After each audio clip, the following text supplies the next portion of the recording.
What's up, everybody? This is the In Case You Missed It podcast. I'm far out. Once again, aside me is Patric from Insane Analog. Say what's up. What it do? Yeah. Shit. I had to get that sound file in. That's just my... I'm not mad at you, man. You know what I'm saying? So last podcast, we discussed the game Papo and Yo. We talked about games bringing out emotional response. You mentioned Metal Gear 4. Yes. Admittedly, I'm not really up on Metal Gear games, but I thought we could do one of these 5 minutes in case you missed it podcast of what we feel are two of the most underrated games in the Metal Gear series. Okay. Sound good to you? Yeah, please. Okay, cool.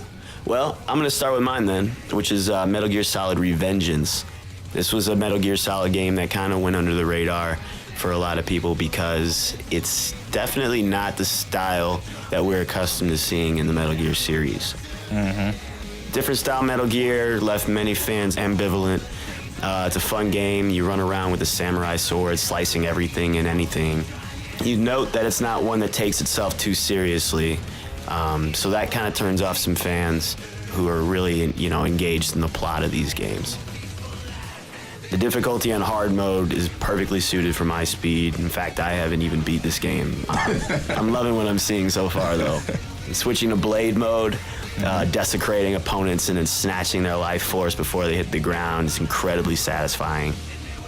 Much in contrast to Papo and Yo, this is the perfect game to switch off your brain and just enjoy just slicing the shit out of people.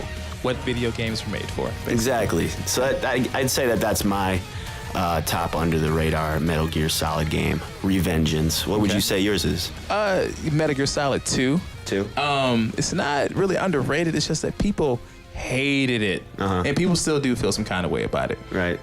Primarily because during the promotion for the game, Hideo Kojima, the creator and the writer designer, he has Solid Snake as the protagonist, and you played through this chapter of the game called The Tanker, which is really the prologue chapter. And once you got the real game, after that chapter, you started playing as Raiden, who was the main character of Revengeance. Yeah. Right. And for the rest of the game, you play as Raiden. And you probably only played the Solid Snake for like an hour, maybe less. And so people were pissed at Kojima for that because you get Solid Snake was like this badass, and then you go to Raiden and he's like this kind of pansy soft guy. But and plus the game was batshit insane. A lot of shit was happening, but people still hate that game. I loved it. It went over my head when I was fucking 13 years old playing it, but it's still fantastic. Yeah. Now, what is that game? What is the? You said that there was like a political. Yeah. Basically, it's just about the flow of information and who controls that information and how easily that information can be altered and manipulated. I see a lot of games nowadays are starting to take focus into that type of thing. I haven't played it yet, but there's a game called Watch Dogs that has to do strongly with the control of information and how you use systems that are in place today. Yeah. Big Brother's always watching. Exactly. Yeah. So with that in mind, I thought that we would do our top three yet again. This time, our top three games that have to do with politics. Yes. Assassin's Creed Brotherhood. I know that this is a pretty big game. Everyone really knows about it, but you can't deny the presence of politics and the way propaganda is executed throughout the game to put you in some nefarious situations. Another game that I don't think many people are giving enough credit for, basically it's just a piece of art in my opinion, is Papers, Please, which is a game. Fantastic. It's a game where you're stationed in border control. The focus of the game is not letting in people that don't have the right papers, and you have to cross-reference and deny people that are, obviously, you're turning them to their death. Kind of stereotype. Yeah, and it puts you in that situation where you're just a person doing their job, which is, always the calling card of fascism. And then the obvious third choice, and as soon as I said this earlier, Patrick got mad because he didn't come up with it. You stole it from me. Civilization 5. Any of the Civ games deal heavily with politics in between geographic locations, expanding empires, all of that. you get to talk to people that control different regions, and you know, asshole Alexander. Yeah, man, or Gandhi, dude. Fuck Gandhi. Gandhi will put it on you real quick, son. Don't think Gandhi's all about that peace. He'll get you 0 to 100 real quick. Right. God. So what would you say your three? Well, I'm still taking Civ, so Civ is mine. Civ's one of them. Okay. Yeah, and Metal Gear Solid 3. Okay. Of course, I had to go back to it.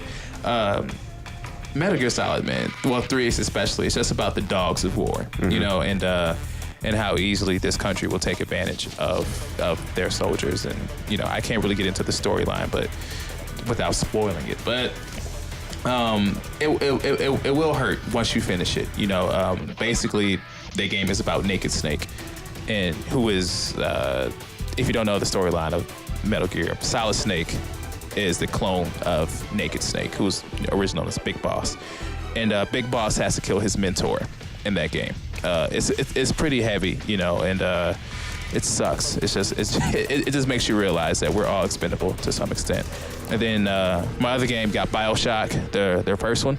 I never played the second one, but the first one was,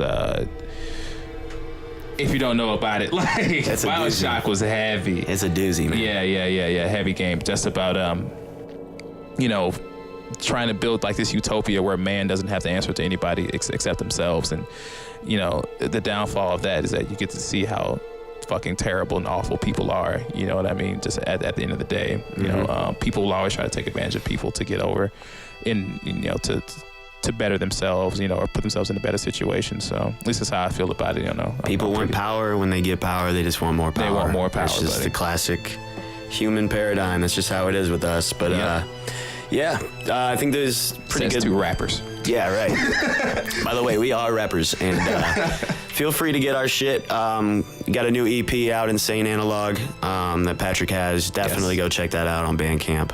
And then also, I'm Far Out. I got a couple things up on Indie Ground, new crew record dropping within the next couple months. So, you know, check in on us, see what's happening. And thank you for listening to this podcast.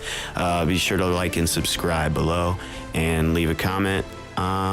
Peace. Peace.